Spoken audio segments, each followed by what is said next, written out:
بچے کو اللہ سے مانگنا سکھائیں. وہ آپ سے مانگے تو کہیں بیٹے پہلے اللہ سے دعا کرو نا، پھر اللہ ہمیں دے گا. آج شاپنگ کرنے جا رہے ہیں ٹھیک ہے، لیکن آپ دعا تو کریں نا، یا اللہ ہمیں یہ بھی دے دینا، اللہ ہمیں یہ بھی دے دینا، اللہ ہمیں یہ بھی دے دینا، اللہ ہمیں یہ بھی دے دینا. اللہ کے پیارے نبی نے یہ بھی تربیت کی، اذا سألت فاسأل اللہ واذا استعنت فاستعن باللہ. جب مانگنا تو اللہ سے مانگنا، جب مدد کے لیے پکارنا تو اللہ کو پکارنا. اور یہ سمجھ لینا ایک ایک امت کے فرد کی تربیت کی. اللہ کے پاس دینے کے لیے وہ کچھ ہوتا ہے. اے بیٹے جن بھی آ جائیں، انسان بھی آ جائیں، چھوٹے بھی آ جائیں، بڑے بھی آ جائیں، تیری آپی آ جائے، تیرا بھائی آ جائے، تیری ماما آ جائے، تیرے ابو آ جائیں، فیملی کے سارے لوگ آ جائیں، سب مانگتے جائیں. ہمارے اللہ کے پاس اتنے خزانے ہیں، اللہ سب کو دیتا جائے. سب کو دینے کے بعد بھی بیٹا سمندر سے ایک سوئی نکالیں اور اس کی نوک پہ جتنا پانی لگا ہوتا ہے، سب کو دینے کے بعد ہمارے رب کے خزانوں میں اتنی کمی بھی نہیں آتی ہے. یہ بچہ پھر حسد کرے گا؟ یہ بچہ پھر لالچی ہوگا؟ یہ بچہ چیز بات بات پہ رال ٹپکائے گا؟ یہ سچا مسلمان بچہ ہوگا جس نے قرآن کے سائے میں تربیت پائی ہوگی. یہ پھر ڈٹ جانے والا بچہ ہوگا. بچے کو نماز کی تربیت دیں اور نماز کے لیے سختی نہ کریں. 7 سال تک صرف یہ ہے تربیت اپنی کریں نا. آپ بچے کے سامنے نماز پڑھیں، یہی اس کی تربیت ہے. بچے کے سامنے آپ دعا کریں، یہی اس کی تربیت ہے. اس کو بالکل سخت نہ کریں، آؤ میرے ساتھ نماز پڑھو. نہیں نہیں، بچہ اتنا سلیم الفطرت ہے اور بچوں کی فطرت اتنی پیاری ہے. آپ اس کے سامنے مصلی بچھا کے تو دیکھیں، وہ آپ کے ساتھ آ کے خود ہی سجدے کرے گا.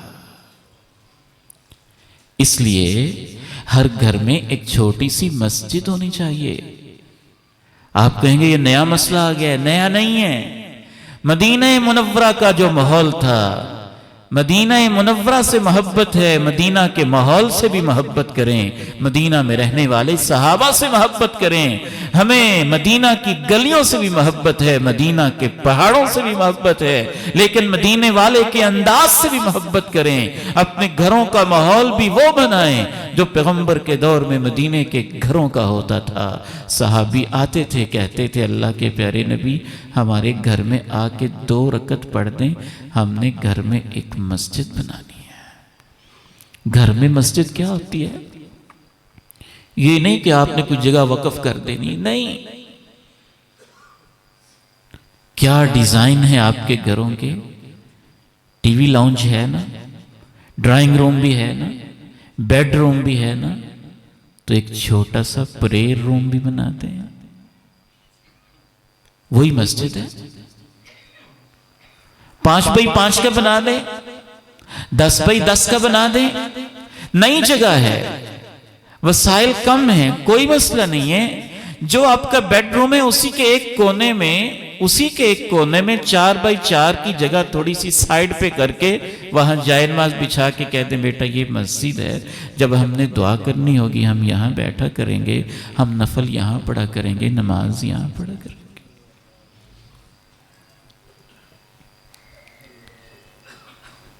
تو وہ خود ہی نماز پہ آئے گا، وہ خود ہی سجدے کرے گا، اور اس کے سجدوں میں وہ پیار ہوگا، اور اس کی دعاؤں میں وہ الفت ہوگی، اور اس کے معصوم ہاتھوں میں جب دعا ہوگی تو کبھی کبھی مجھے یوں لگتا ہے میری دعا قبول ہو نہ ہو اس بچے کی ہو جانی ہے، اس بیٹے کی ہو جانی ہے. اس میں وہ حسن ہوگا، اس میں وہ خلوص ہوگا، اس میں وہ جمال ہوگا، اس میں وہ ادا ہوگی.